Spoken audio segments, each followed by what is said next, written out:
সব পানি এখানে আর এখানে পানি হয়েছে কিনে 10 হাত কতটুকু পানি হয়েছে? এক আমার ঠাই দেয় নি আমার ঠাই দেয় নাই। কারো ঘরের চালা মিশে গেছে মাটির সঙ্গে, কোথাও আবার ভয়াবহ বন্যার পানিতে ভেসে গেছে পুরো ঘর।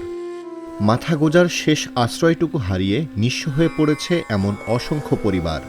খোলা আকাশের নিচে মানবেতর জীবনযাপন করছে ফেনীর পরশুরামের গৃহহীন এসব মানুষ। পানির স্রোতে বিলীন হয়ে গেছে এই অঞ্চলের অনেক মাটির ঘর। ঘর হইবার আগে এনে পাই গেছে না ও দূরতায় দেখছি ঘর হইবার কই জন এখানে আর বাঁচতে না গেছি গো বর্ডার কিনারে এক উঁচা বাড়িতে চলে গেছি 10-12 দিনের বন্যায় আর এনে 22-এর দিকে এনে 12 হাত এই ঘরটা মাটির দেওয়াল আছিল সার পড়ে গেছে কই তখন তুললাম না তখন স্যার আর কোনো ক্ষমতা নাই গরিব মানুষ স্যার তখন কী করতাম স্যার এখন নাই রোডও হয়ে রয়েছি স্যার এনে সাহায্য সাথে খাবার এগুলো স্যার হাসি আর ঘরের সমস্যা এখন ঘরে কেনে থাকবো স্যার যদি দয়া করি।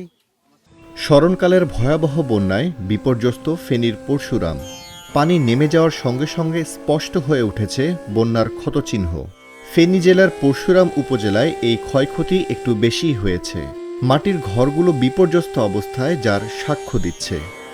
পরশুরাম উপজেলার জঙ্গলঘোনা, পশ্চিম সাহেবনগর, মণিপুর, কালীকৃষ্ণনগর, সুবার বাজার ও মির্জানগর গ্রাম ঘুরে এই ক্ষয়ক্ষতির চিত্র দেখা গেছে।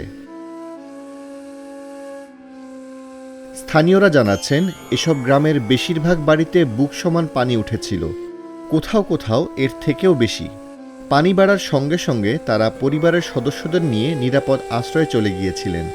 দ্রুত পানি বাড়ার কারণে কোনো কিছুই সঙ্গে নিয়ে যেতে পারেননি, কোনোভাবে জীবন বাঁচিয়েছেন।